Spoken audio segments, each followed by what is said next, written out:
你根本不配做我的朋友。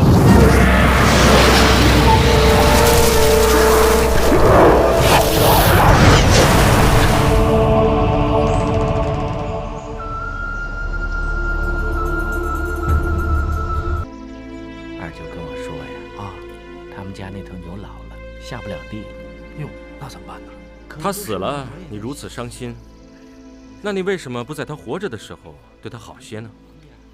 我不敢。不敢？为什么不敢？我是个低三下四的人，我配不上他。所以你就宁可眼睁睁地看着他为你而死？我也不知道会这样，我也不知道他对我这么好。无论如何，你应该在他病重的时候再去看看他。是他莫要我去找他的。女孩子莫要你去找他，那么他的意思就是要你去找他。如果你连这样的道理都不懂，你还能算得上是个男人？但是他说，他永远也不要再见到我了。那是因为他觉得你太没有勇气了，所以才会这么说的。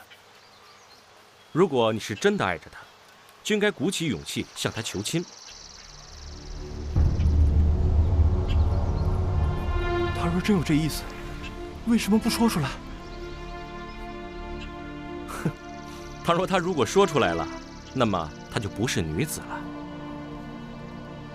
凤云，我该死，我是个混蛋。可是你为什么要这样做？这样不但害了我，也害了你自己啊，凤云。哎，你也不要那么伤心了。在自己喜欢的女人面前，所有的男人都会变成呆子的。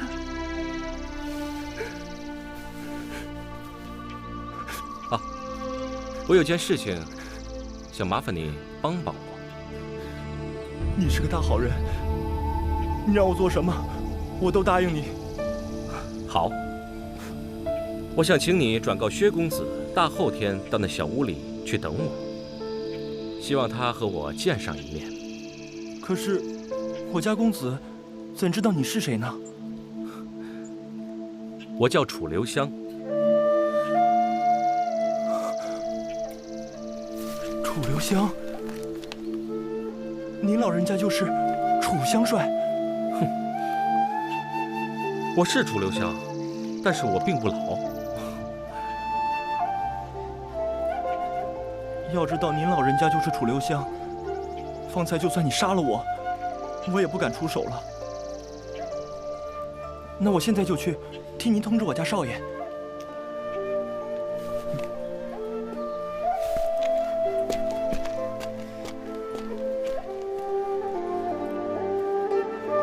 原来你这么有名啊！有名，并不是件好事。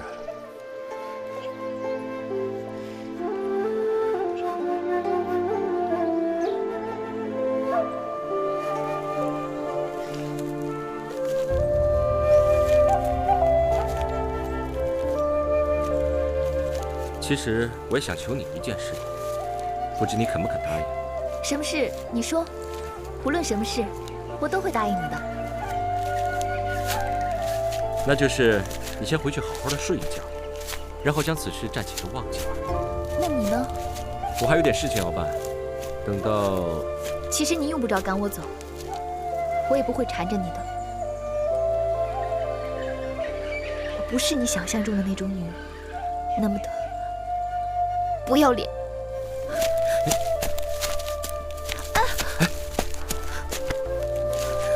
你没事吧？你怎么可以这样说呢？你可知道，就算你不愿意缠着我，我也会缠着你的。你用不着来骗我。像你这么有身份的人，自然是不会愿意和我这样的女孩子来往的。你还是走吧。你怎么知道我不愿意跟你来往呢？我本来打算今天晚上约你在这里见面，谁知道我还没有开口，你就对我乱发脾气了。我既然已经对你发脾气了，你自然就不愿意再和我见面了。你以为我会和你一样吗？乱发小孩子脾气？谁说我是小孩子了？好，你不是小孩子，那你就是大人了。是大人就应该有大人的样子，不要再乱发脾气了，也不要再胡思乱想了。对了，你的脚还疼吗？不然这样，我抱你回去好不好？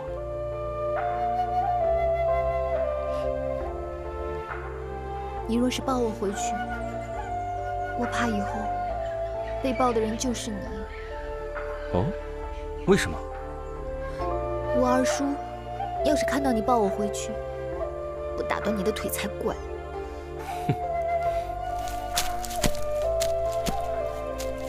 莫忘了，今天晚上在你姐的坟前等我。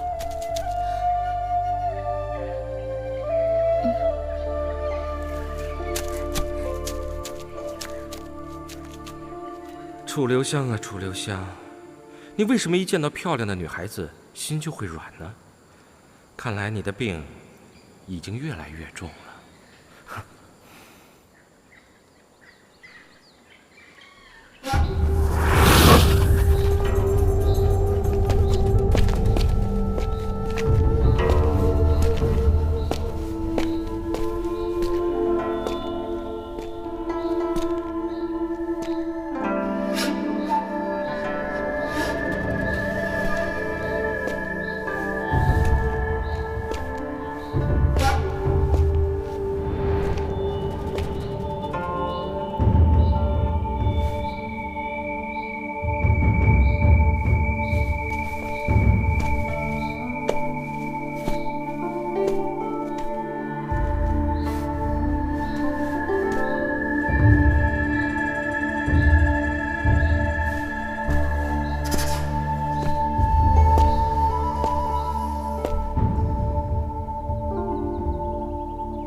这些东西的主人，想必是个很讲究修饰的女子，身份也一定不低，否则就用不起这么贵的东西。花金公和薛红红都可能常到这地方来，他们若在这里和别人幽会，当然用得着这些东西。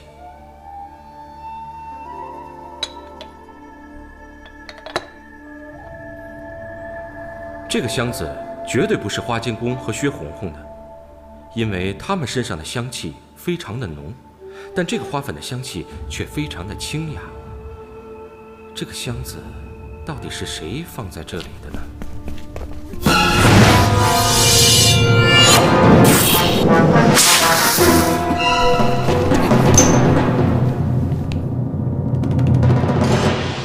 楚留香的反应之快，果然是天下无双。只可惜，你还是未能避开我这一剑。我正在奇怪，是谁出剑如此的快？想不到，原来是你。你岂非正在找我？没错，我是正在找你，但是我没有想到你会在这里。你既然在这里，我肯定也会在这里。难道你一直都跟着我？哼，正是。你一直都在找我，我也一直都在找你。你想要我的命，我也想要你的命。我们2个人之间，只有一个人能活下去。哼，那么你认为谁能活下去呢？难道你还想活下去吗？不错，阁下出手之快，可以算是天下无双。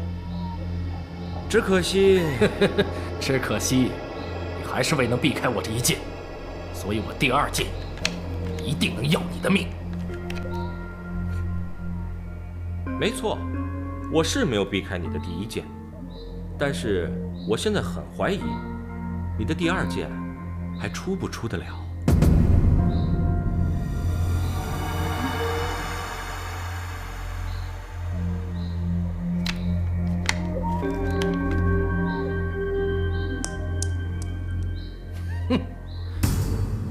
你要知道，我杀人从来都不会手软的。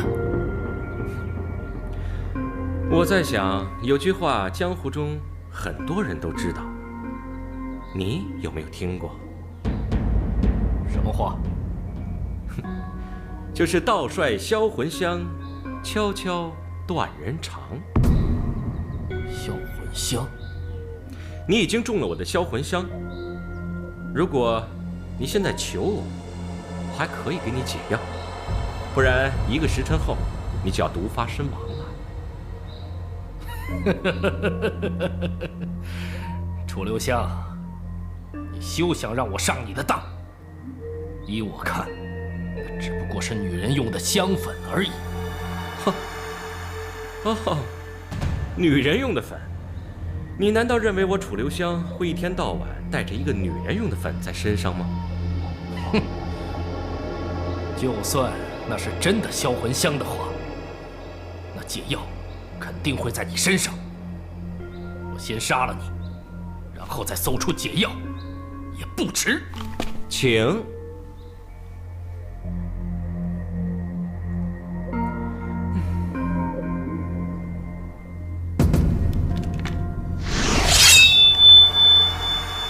香帅可知道这把是什么剑吗？这剑就是八方铜剑。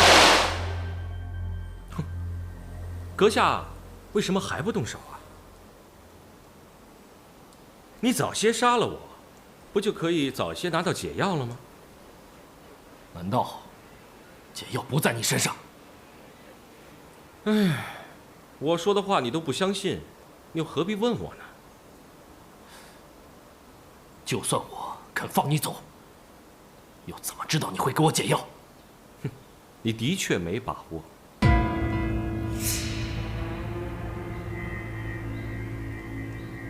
我不杀你，你能给我解药？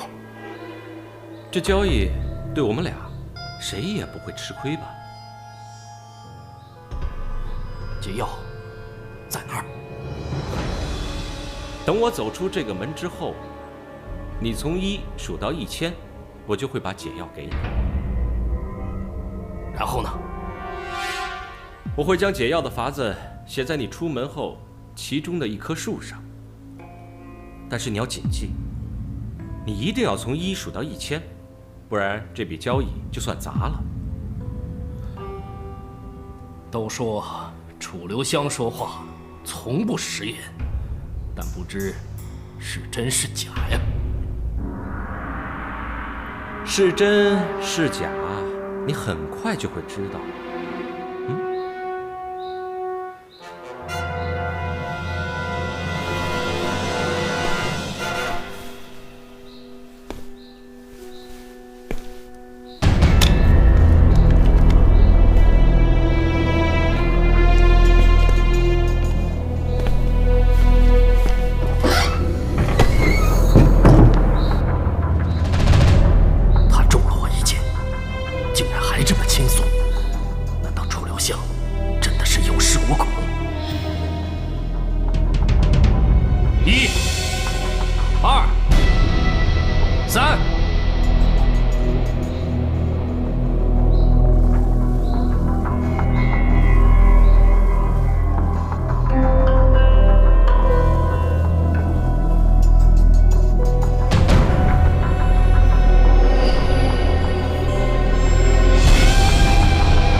你留了一滴汗，现在你已便是死人了。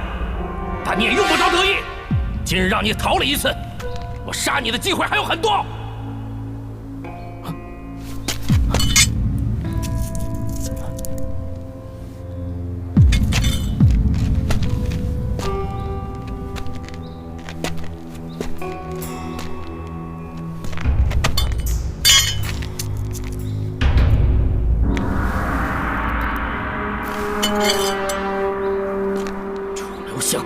就算你已经跑了1000步，我还是能追上你。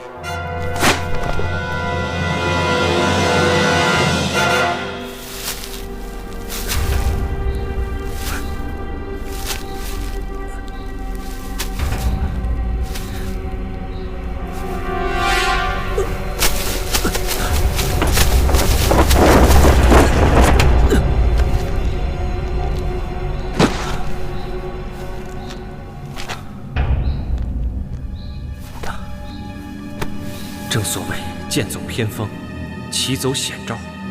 此人一剑依然如此之深，功夫果然了得。哎，这种地方怎么会有好户头啊？看来啊，我又上了你这小贼的当了。嗨，我骗你干什么呀？告诉你啊，我每次来，最少那都是5两银子。我呸！5两银子给你这小叫花子，我看那人是口疯了。嘿嘿，这你就不懂了。这男人在女人面前那就得装大方一些。特别是在情人面前，那绝对跟在老婆面前是不一样的。那还说什么呀？赶紧走啊！哎，那到底在哪儿啊？哎，看见了吧？就那间屋子。走。难道他又去而复返？我现在也回不了知杯山庄了。他若现在回来的话，看来我只有死路一条了。你走了半天，怎么还不到？哎呀，就到了，就到了，前面就是。不知2位小兄弟是不是要回县城啊？为什么要告诉你啊？在下楚留香，想见一下贵帮帮主。楚留香，楚留香谁呀？哼，你拿着啊！哎，你为什么打我？我为什么打你啊？你连楚留香都不知道，别说打你2下，就是打你20下都不嫌多。哦，你说是那个，道帅叶留香，威名震八方的楚香帅，就是帮我们弄回紫金钵的楚香帅。对呀，除了这个楚香帅，难道还有第2个楚香帅吗？帮我拿着，啊，拿着。我有眼无珠，对不起。香帅晕了。老爷，明珠啊，你好点了吗？我是世英，我不是左明珠。你明明是我的珠儿，怎么会变成另外一个人了？我只想知道，你什么时候送我回去？难道你真的要离开爹爹吗？你不是我爹爹，我爹叫施孝廉，我娘是金宫夫人。我不是左明珠，我也不会嫁给丁家2公子。珠儿，这件事你放心，爹爹在这一点上绝对不会强迫你的。你现在神志不清，不适宜谈婚论嫁。丁家这方面我已经跟他们说好了。待香帅帮你恢复了神智，这件事再行商量好吗？啊！我没有病，我很清醒，我要回家，我要见我娘。珠儿，这件事实在太蹊跷了。我已经答应了香帅，在他调查清楚之前，绝不让你跟施家的人接触。啊，你要好好养病，不要胡思乱想了啊。那，爹爹先走了，你要注意身体，多休息啊。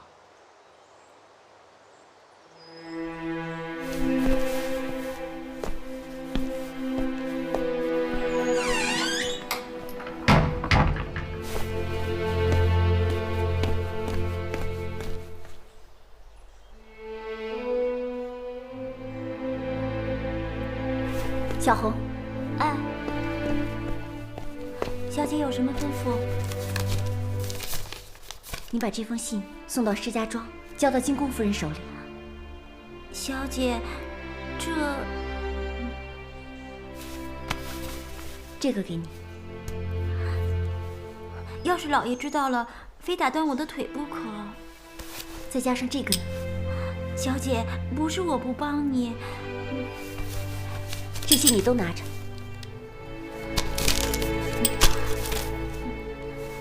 我马上就去。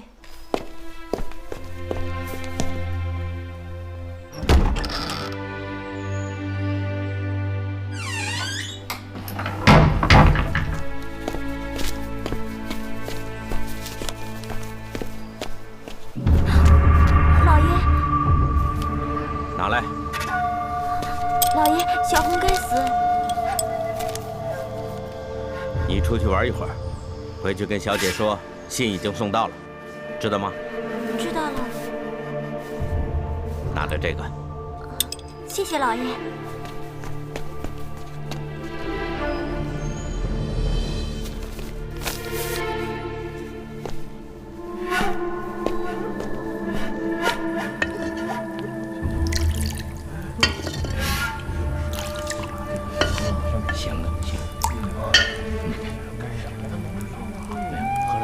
小帅，那肯定管用，喝汤啊！多谢。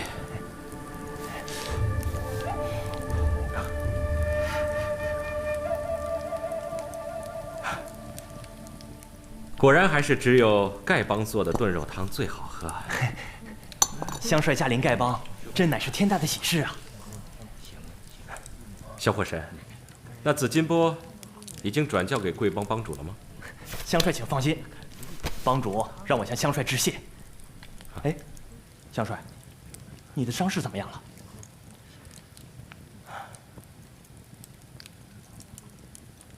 已无大碍了。唉，不过你们现在见到我欢喜，以后你们看到我，只怕就要讨厌我了。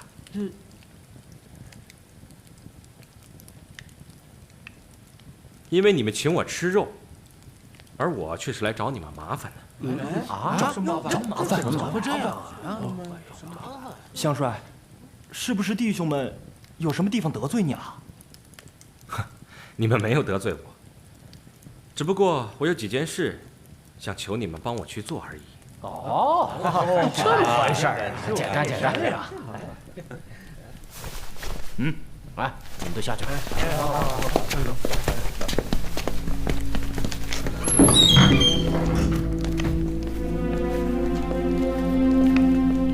香帅，有什么事您直说好了。您对我们丐帮是恩重如山，莫说让我们去办事，就算是让我们去跳河，我们也照跳不误。好，我听说丐帮弟子个个都是热血男儿，那我就不讲客气话了。实不相瞒，我有4件事情想让你们帮我去办。第一件事就是有一个人，他本叫叶盛兰，以前经常在京城混的，现在必定到了这里。我想知道他在哪里落脚，他在干什么，还有没有人跟他同住。香帅放心，打听消息呢，正是我们丐帮的看家本事。只要世上有叶盛兰这个人在，我们就能把他的根儿给刨出来。第二件事情，薛家庄的薛二公子叫薛斌，施家庄有个奶妈叫梁妈。我希望你们可以帮我看住他们，他们不管到了哪里，都要如实向我汇报。这事儿也办得到。第3件事情，我希望你们想个办法，把丁氏双剑丁二侠给骗回家。他现在人也在这里，他住在智悲山庄。香帅放心，只要是您交代给我的事，一定替您办好。好。不过这第4件事情就有点困难了。香帅，您放心好了，再困难的事儿，我们也办得到。好，我希望你们今天晚上跟我去挖坟。挖坟？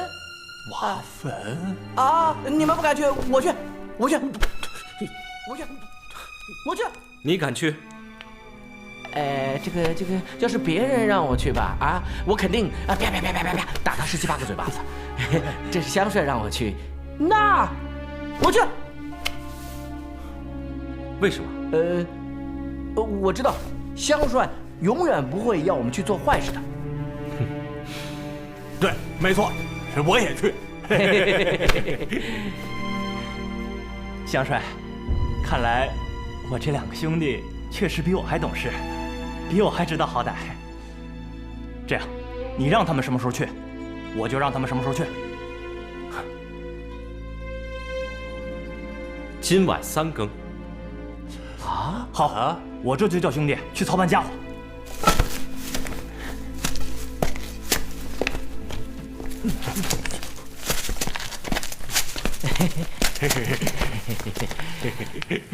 你们都是我的好朋友，但有些时候，我还是会叫你们去做些坏事的。等以后有了空、有时间的话，我再找你们痛痛快快的喝2杯。哪里的话呀！香帅让我们做事情，那都是好事。但这些事情也并不是什么好事，可是总比挖坟有趣的多。不过我们是香帅的好朋友啊。我告诉你啊，我们现在那可不是一般人了，我们现在是香帅的朋友啊，不能给他丢人呐！你们2个今天本来是要去那小屋吗？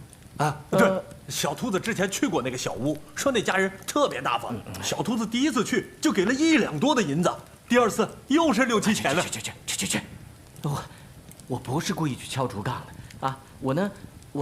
我是去抓蝴蝶的抓蝴蝶，然后碰到他们了，他们硬要给我银子，那我这只能收下了。那你第2次肯定是故意去的。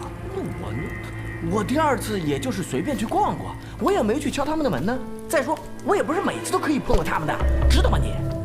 你还每次？好你个小兔子，还跟我说什么有福同享，有难同当？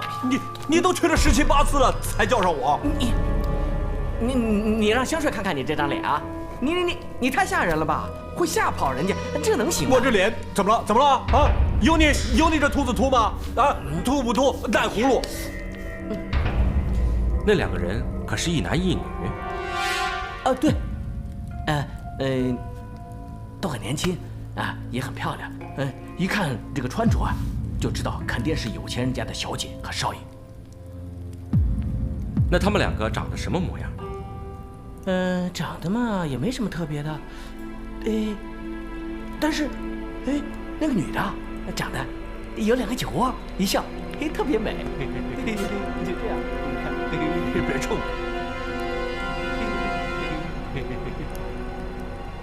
下次如果你再见到他们，你可认得他们的模样？当然认得，我小兔子他知道从来都是不会忘恩负义的，凡是对我好的人，我记他一辈子。好。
这天为什么还不黑下来？真是急死了。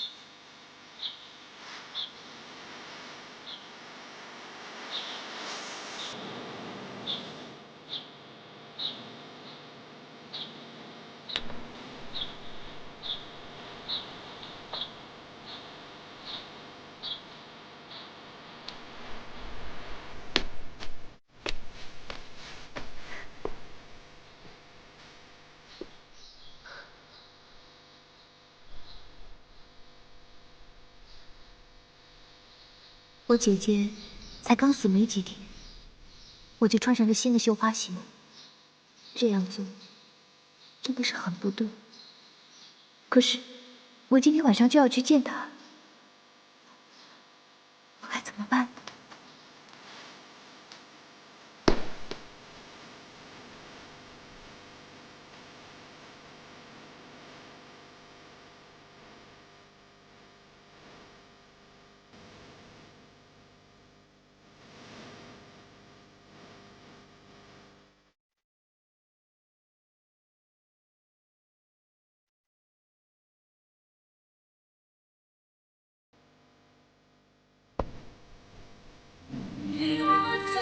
爱上你时美丽的样子，依然为你手做真的。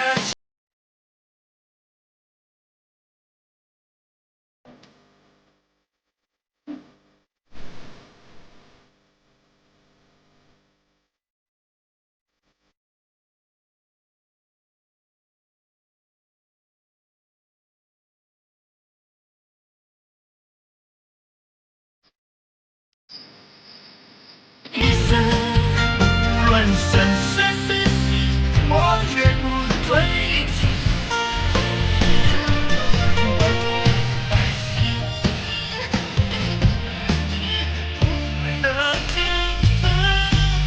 在我的墓碑刻你的名字。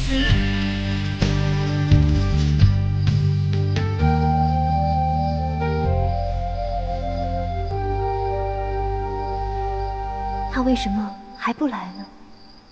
今天会不会不来了？月亮都升到这么高了，他若还不来，我绝不再等。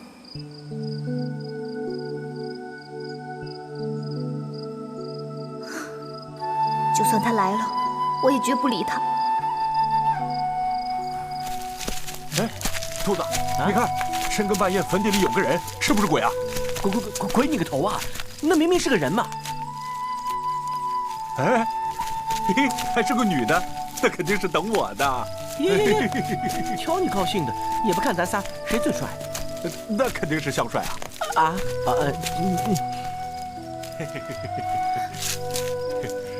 应该是我呀！你看你那啥样啊！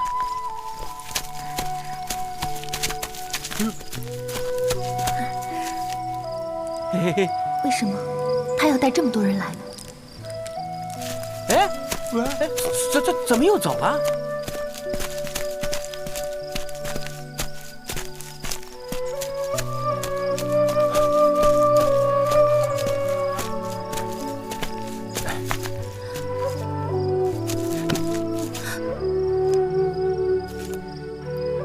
你要到哪里去啊？你放手，你让我走吧。你既然不愿意见我，为何又来拉我？谁说我不愿意见你啊？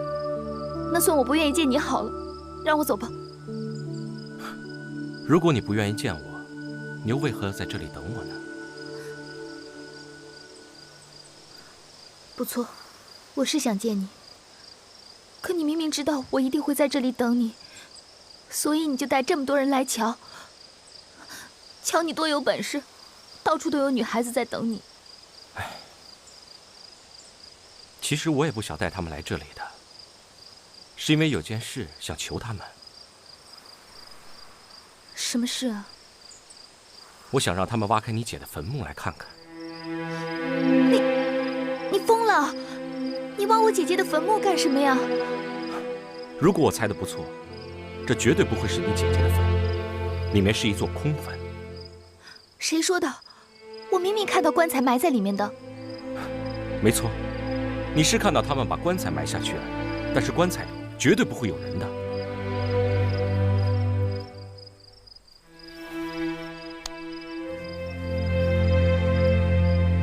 相信我，我不会骗你的，否则我就不会来这里了。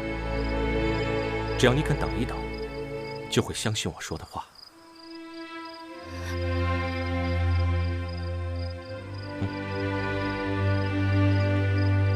哎呀！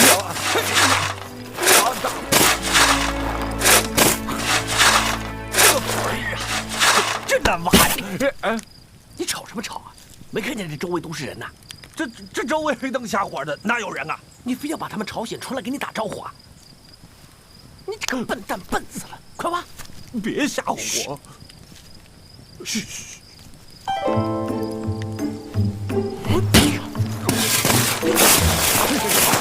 肚子，你先挖，我不敢看。肚子，好了叫我。这就好。叫什么叫？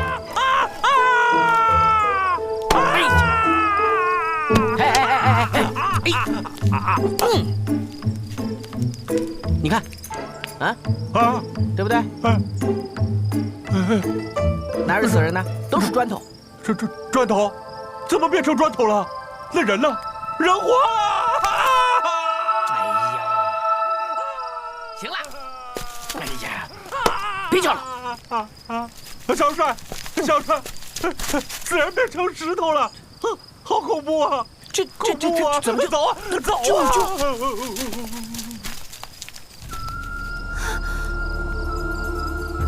我姐姐呢？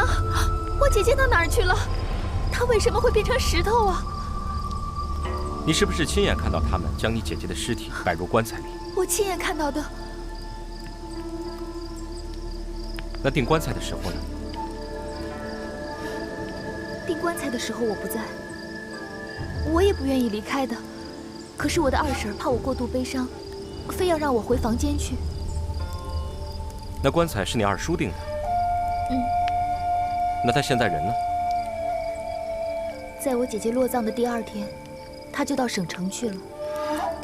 他去省城干什么？帮薛家庄采办年货。薛家庄的年货每年都是由他办的？往年不是。往年都不是，今年这肥差却忽然落到他头上了，有趣。这件事的确是有趣。这差事是不是薛二公子派给你二叔的？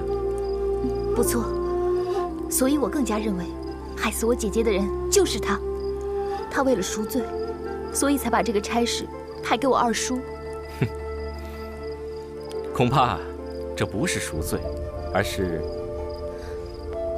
什么？这件事复杂得很，就算我现在对你说，你也不会明白的。我也不想明白，我只想知道我姐姐的尸体到哪儿去了。如果我猜的没错，3天之内，我可以将你姐姐的尸体带回来。你知道我姐姐的尸体在哪儿？哼，到目前为止，我只不过是猜测而已。难道我姐姐的尸体被盗走了？是谁盗走我姐姐的尸体？为的是什么呀？我姐姐又没有什么珠宝陪葬之物，他盗走我姐姐的尸体又有何用呢？现在你什么都不要问了，我答应你，3天之内，我会把整件事情对你说清楚。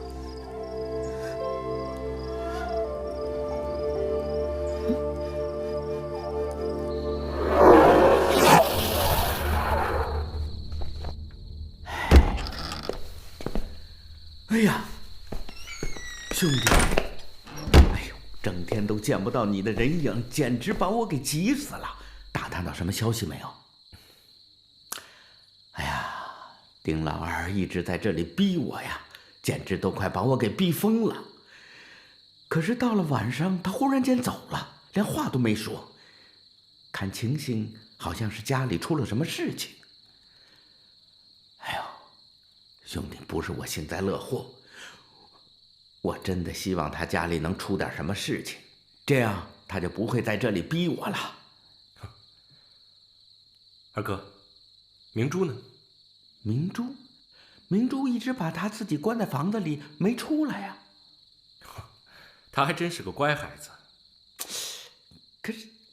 可是，这到底是怎么回事啊？我该怎么办呢？这丁老二那边我也没办法一直这么拖下去啊。兄弟，香帅啊，你一定得帮我想想办法呀。二哥，凡事都有办法的，但你现在千万别着急。或许3天之后，所有问题都解决了。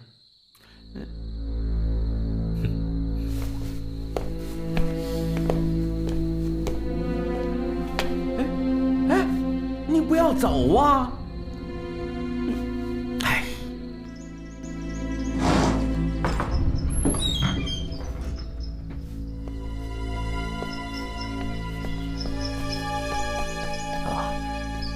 可是这位兄台要见香帅。正是，鄙人远道而来，受人之托，只为见香帅一面。香帅刚刚入睡，不妨先去庄内歇息。不必了，我就在这里等，等香帅醒了，劳烦通禀一声。好说好说。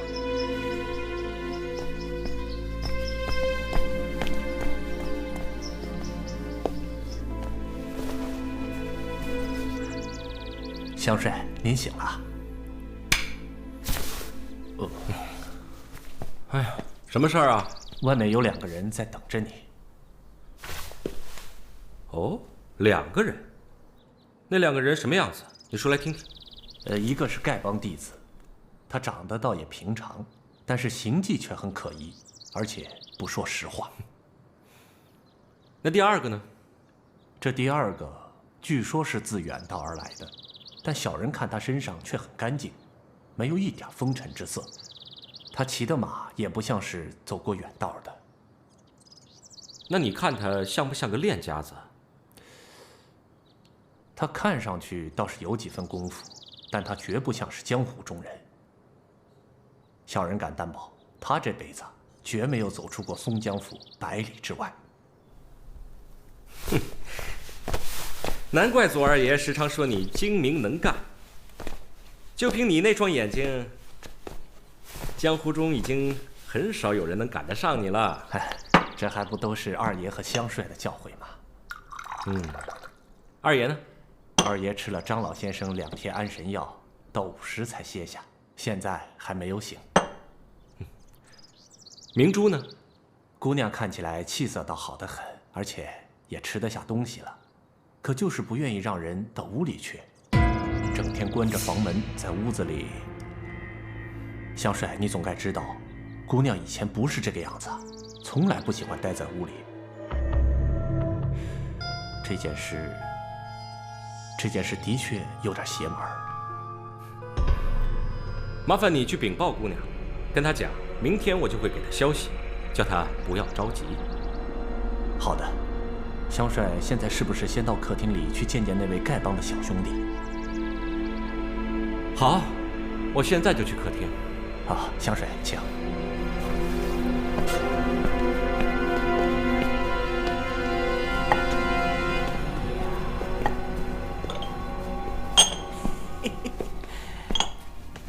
小兔子。哎，香帅，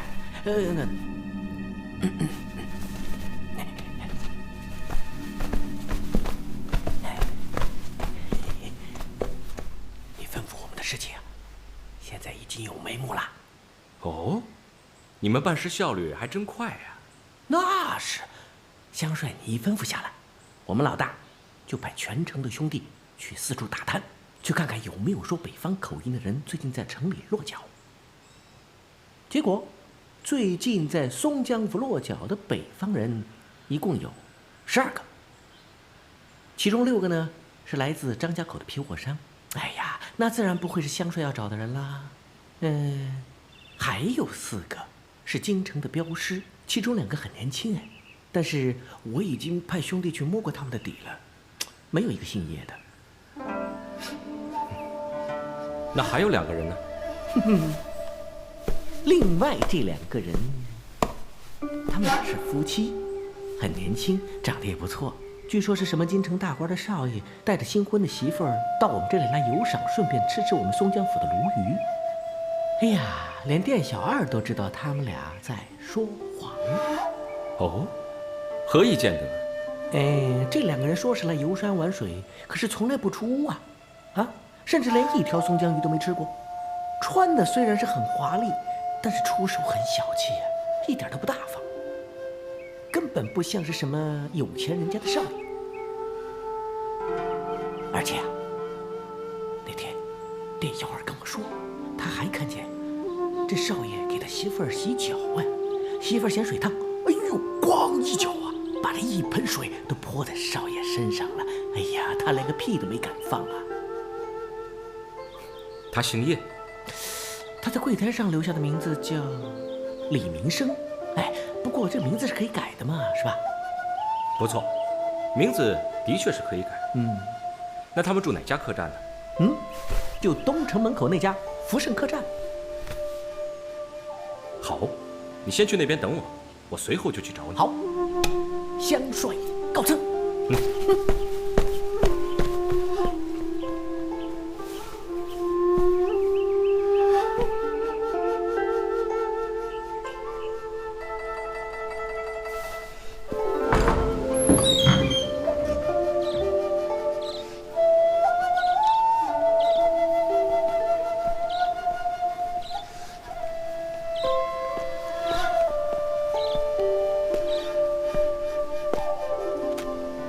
有何贵干？我家主人有很要紧的事情要见香帅一面。你们家主人是谁？是香帅的故交，香帅一见面就知道了。现在他正在前面相迎，特命小人来这里相请。那你们家主人为何自己不来呢？而且不让你说出他的名字？哼，你什么都不跟我说，你怎么知道我一定会去呢？香帅若是不去，岂非永远就不知道我家主人是谁了？那么香帅多少会觉得有些遗憾吧。看来你们家主人倒是挺清楚我的短处。如果这次我不跟你去，恐怕以后真的要睡不好觉了。我家主人早说过，天底下绝没有楚香帅不敢见的人，也没有楚香帅不敢去的地方。哼，楚香帅，请。若是让我骑马，你呢？已经用不着我了，这匹马自然会带香帅去见我家主人的。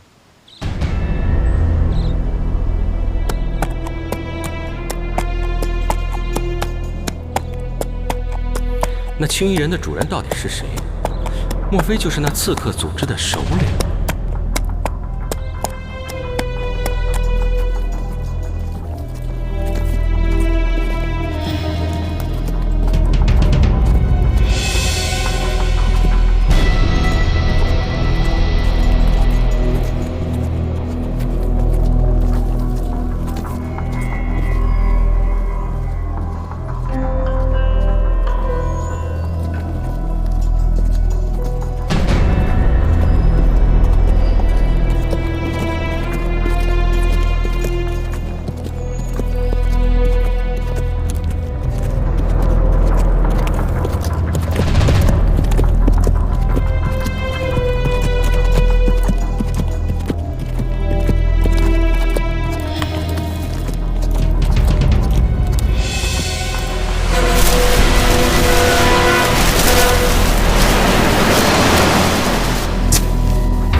原来是你，我实在没有想到会是你。你早该知道是我。没错，我早就应该想到是你才对。连左生都看得出来，那个使者并非远道而来。薛家庄的人到了左家，自然不肯说出他的来历。决战在即，不想再和左家生事了。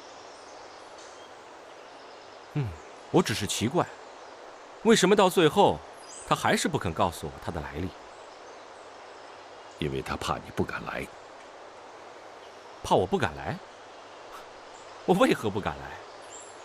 有朋友约我，无论如何，我都一定会赶来的。你已经不是我的朋友了。哦，前2天我还是你的朋友，为什么到了今天，我就已经不是你的朋友了呢？我原本确实想交你这个朋友，所以才带你到剑市去。怎想到你根本不配做我的朋友。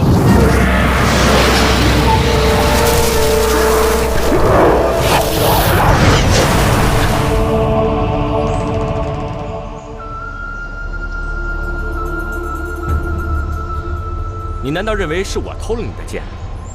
我曾经带你去过我的剑室，所以你才轻车熟路。不然你怎么会得手呢？如此说来，你的剑真的被盗了。我这件衣服还是20年前做的，直到今天我才穿上它，因为直到今天我才遇到一个该杀的人，值得我杀的人。第1天我去的你家，过2天你的剑就被盗了。这也难怪你会认为是我盗了你的剑。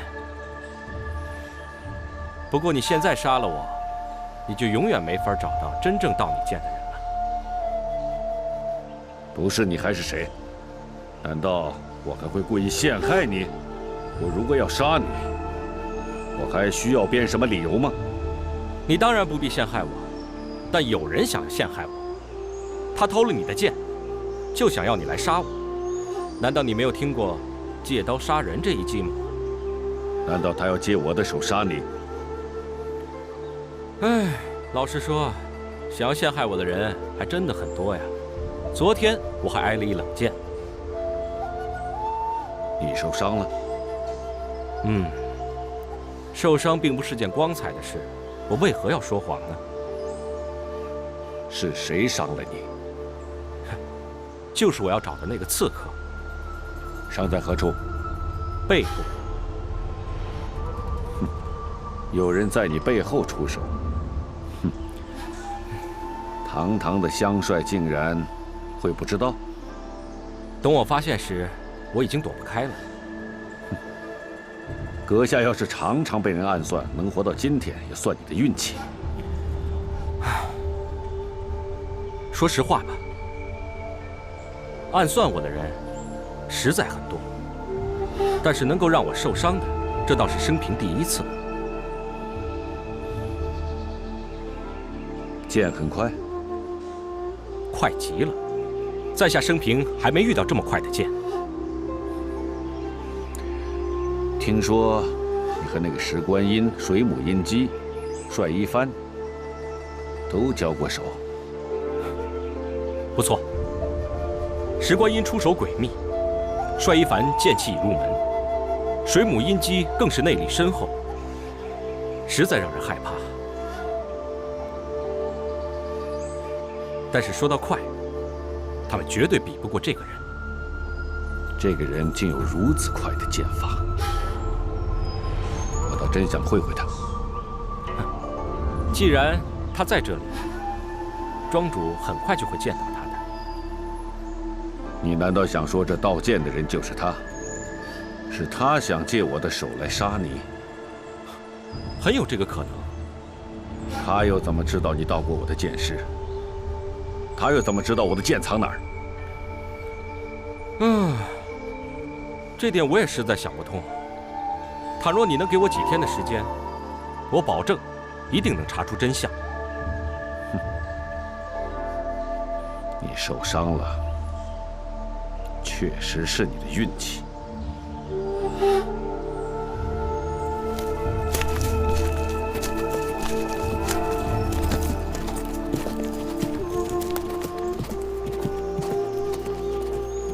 如果李明生就是叶盛兰的话，那才是我真正的运气。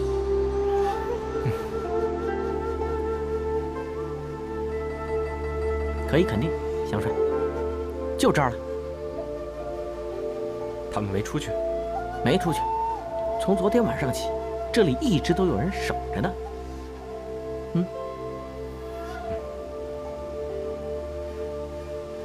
这两个人究竟有什么见不得人的地方？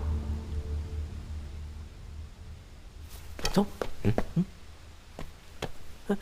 李兄，你怎么会到这里来了？难道你住在里面？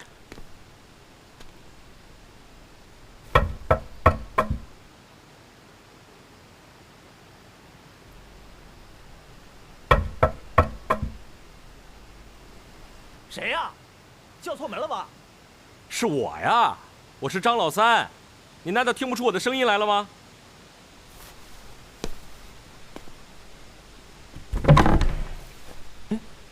你谁呀？我不认识你。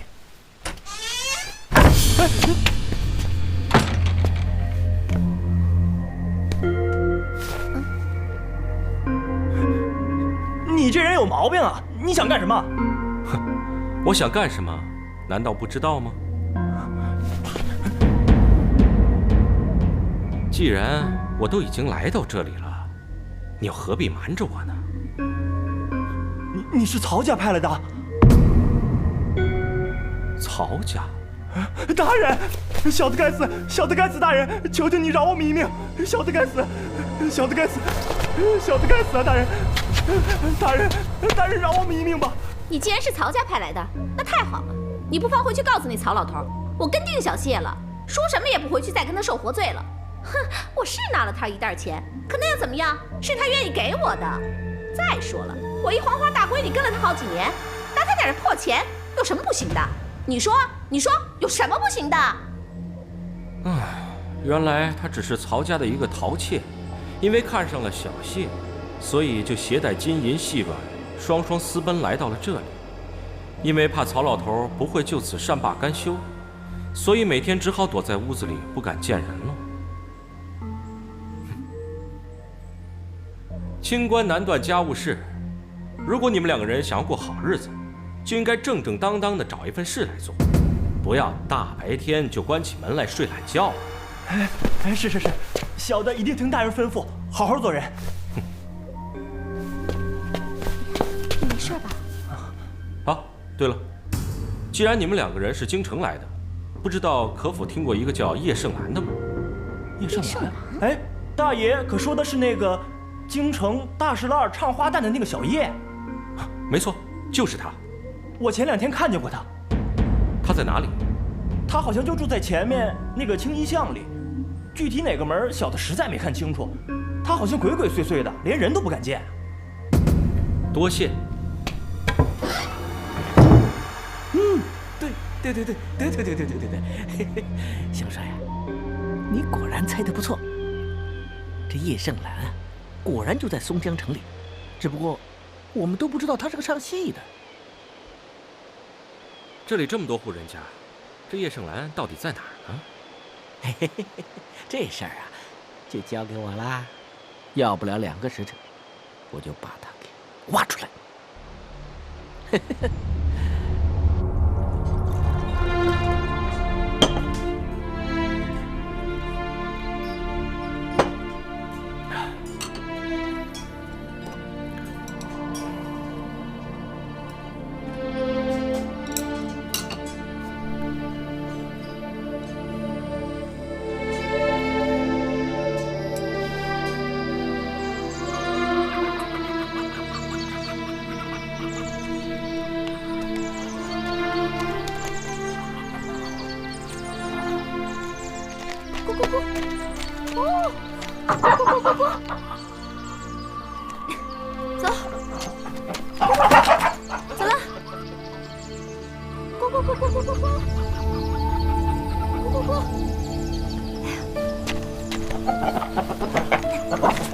走，进去。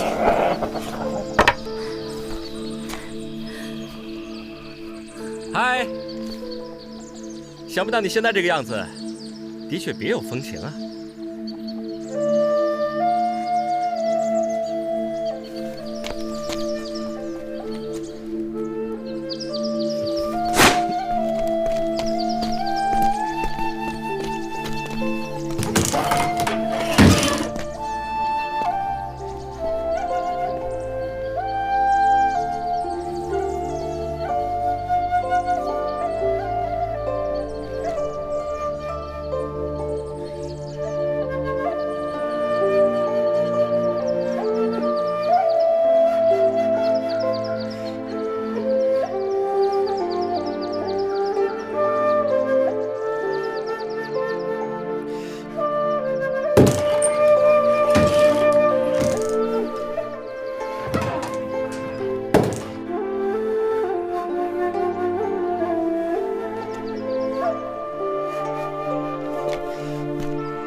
你这双鞋很漂亮啊。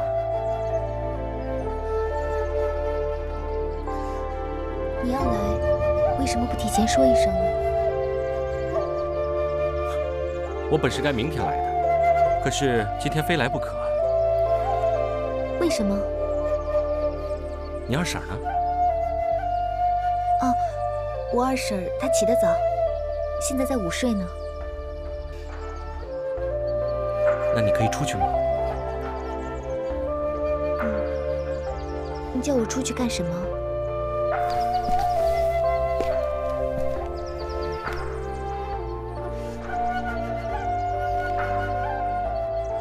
你干什么？被我二婶看到，小心打断你的腿。我不怕，反正你二婶她已经睡了。你不是好人。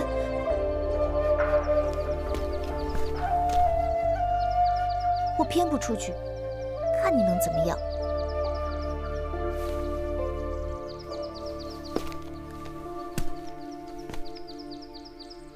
你不出去，我就不走了。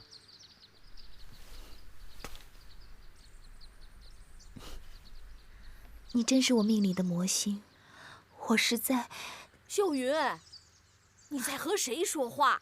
啊，没有谁，是条野狗。哦。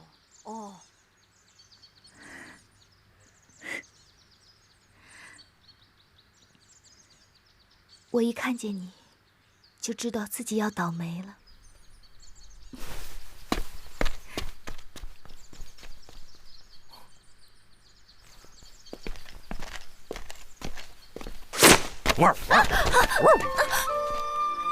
你干什么？你不是说我是条野狗吗？野狗本来就会咬人的。你不但是条野狗，你还是条小疯狗。哦，是吗？救命啊！疯狗要来咬人了！我要先咬了你的鼻子，再咬了你的嘴巴。求求你了，我再也不敢了。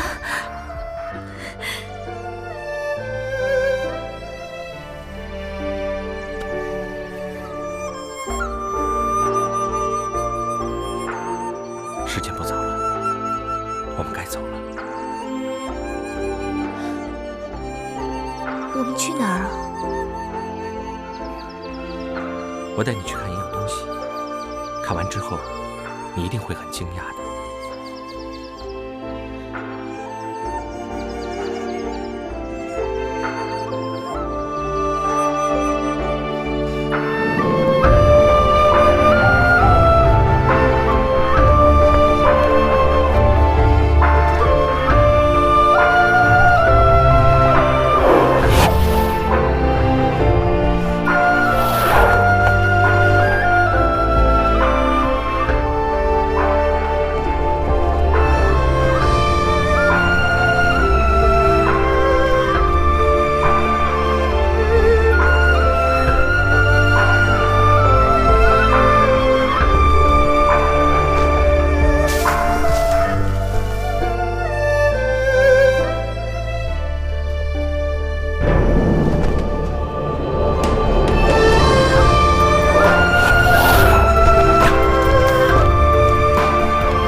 这难道是石家庄吗？嗯。你带我来这儿干什么呀？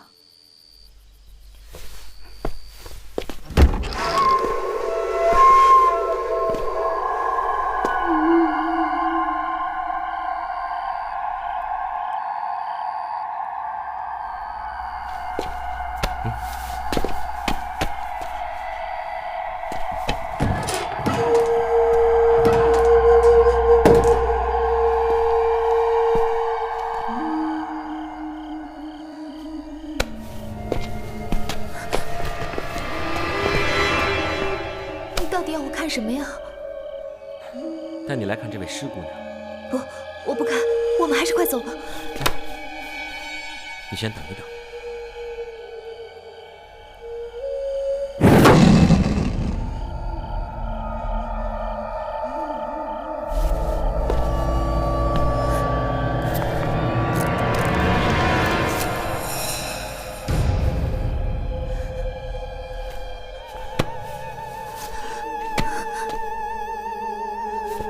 看一看，你认不认识他？不，我不看。你只要看一眼，你就知道我为什么带你到这里来了。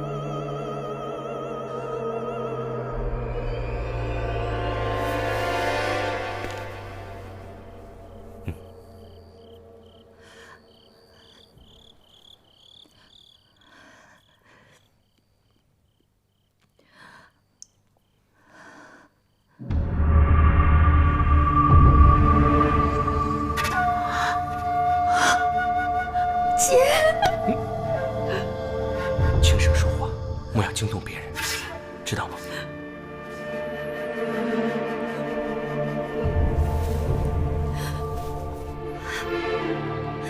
姐，我姐姐的尸体为什么跑到这儿来了？那是因为他们需要一个死人来顶替尸阴。你姐姐刚好病危，所以就选上了她。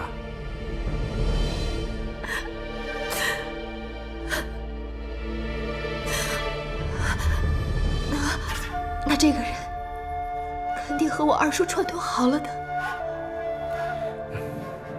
财帛树人心，这也怪不了你二叔。姐，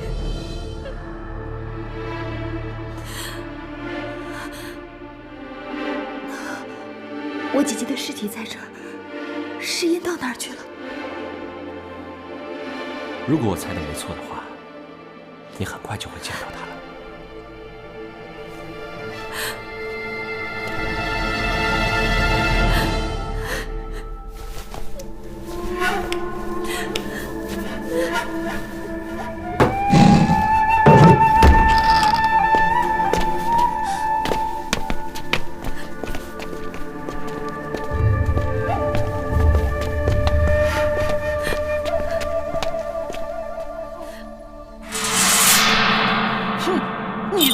骗子！你骗我！你快走，转角那边有道门，回去等我。大人是不许骗小孩的，你骗我！大叔，别发呆，快走，走！你为什么说月亮那边的星星是28437颗？哦，是吗？不可能的，难道是我数错了？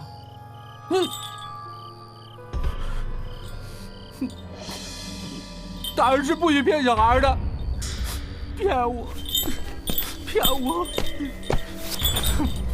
骗我，骗我！你是个骗子！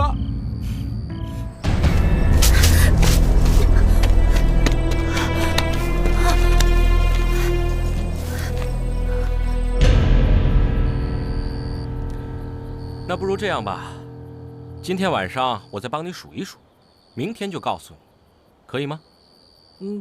不好，要不然我就跟你一起数。除非你让我摸摸你的鼻子。要不然你今天走到哪儿，我就跟到哪儿。你为什么一定要摸我的鼻子呢？因为你的鼻子肯定很好玩。我的鼻子如何好玩？要是不好玩，你为什么老摸它呢？我也要摸。你要是不让我摸，那你就跟我一起数星星。被人摸鼻子的感觉虽然不太愉快，但总比数星星要好多了。我实在不愿意再和这个白痴纠缠下去了。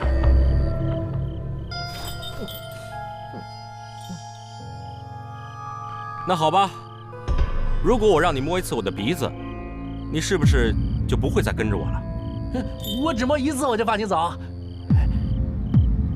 就摸一次。就一次。好。摸鼻子了。既然来了，就多玩几天，何必急着走呢？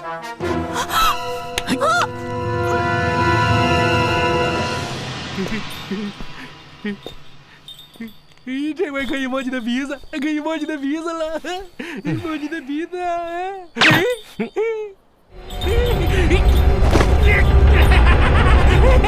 抓住了！抓住了！我让你骗我，我要砸了你的头！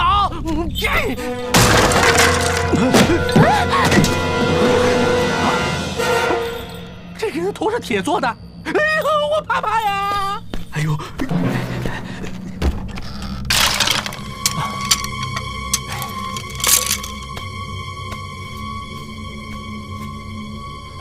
对不起，对不起，下次我一定敲门进来。等一下，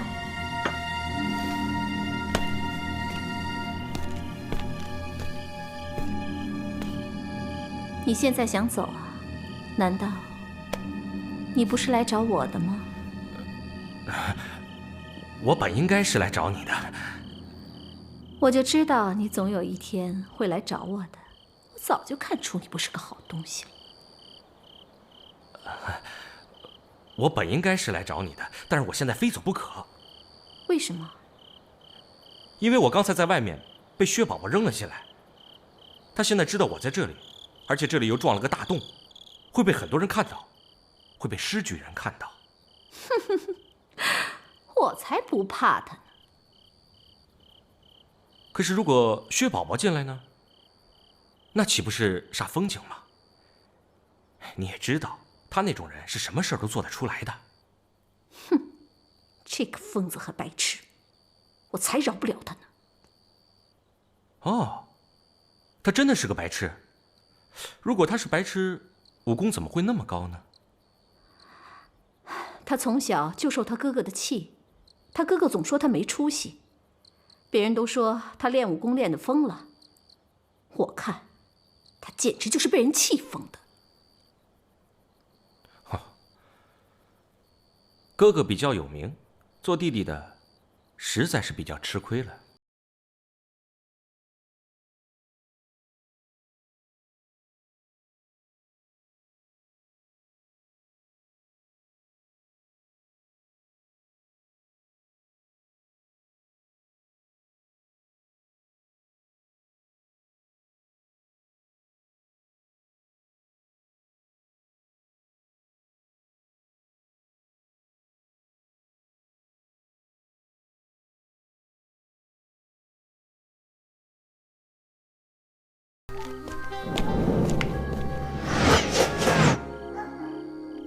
采花贼到哪儿去了？来，抓采花贼！抓住采花贼，赏黄金100两。那边看看，这边看看，走，跟我走。哎，施孝廉也真够可怜的，不但娶错了媳妇儿，还娶错了老婆。家里面有这样2个女人，居然没被气死。但是他是怎么会知道这里有个采花贼的呢？难道是那白痴告诉他的吗？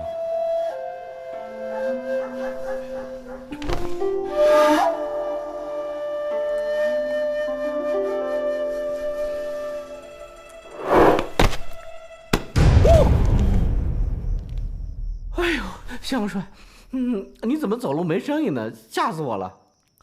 哎呦，你今天一整天肯定没有吃好饭。等后天我带你大吃一顿，你想吃什么？其实香帅啊，我什么都不想吃，我只要能跟着你把你这身本事给学会了，那我就心满意足了。本事是要学，饭要吃。无论本事多大的人，都是要吃饭的。啊，对了，你找着了没有？那当然找着了，你看，就在那边，挂灯笼的那个。这条街只有这对夫妻是刚刚搬来的，而且呢，还不跟别人打交道，连个丫鬟都没有。男的呢，是北方口音，女的是本地人。他们还在屋子里吗？对，他们整天关在屋子里，也不出来买菜，更不和别人打交道。不过今天啊，有人来找过他们。哦，是个什么样的人？是个老太婆，这头发都白了，但是看起来还是挺精神的，只不过走起路来很慌张啊，好像后面有鬼跟着她似的。老太婆？什么时候来的？她来的时候，我刚开始吃烧饼，我吃了8个烧饼还没吃完呢。我吃烧饼很快的，像吃蚕豆一样。那么她还在里面吗？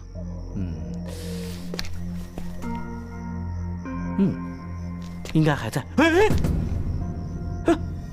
什么人呢？要不是知道他是个人，还以为是只鸟呢。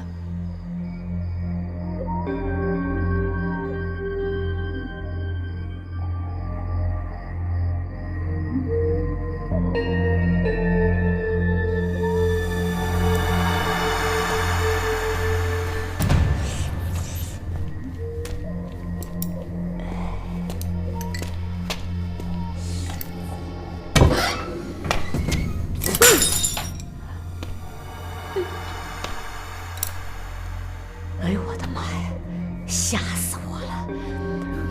果然是你。哎呦，我还寻思这强盗来了呢，原来是公子啊！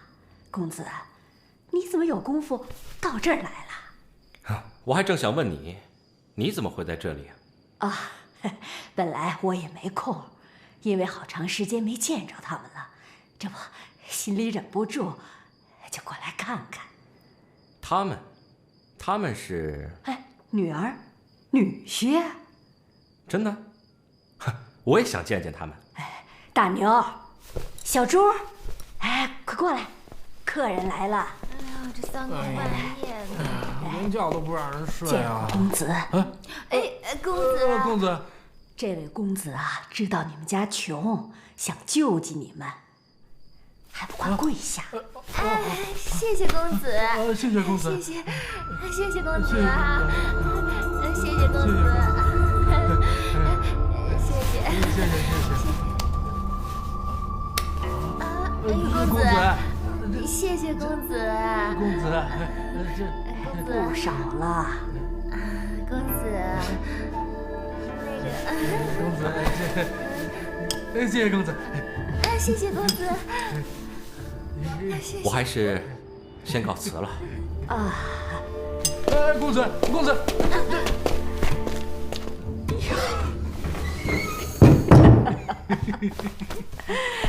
哎呦，想不到啊，楚留香也能栽这么大的跟头。这么多银子，想不到楚留香也有偷鸡不成蚀把米的时候。哎呀，小姐啊，公子，快出来吧，人都走了。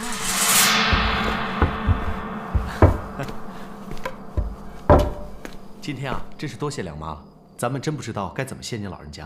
哎呦，我就不用谢了，只要公子对我们家小姐好，就够我老婆子受用的了。您老人家就算叫我对她坏一点，我也是没法子做到啊。您看他现在的嘴有多甜。少爷的嘴要是不甜，小姐也就不会非嫁给他不可了。这次难关虽然度过，但这里却非久留之地。没错，那位道帅楚留香果然非同凡响，难怪江湖人都称什么事休想瞒得过他。多谢姑娘的夸奖，在下却有些不敢当。什么人呐？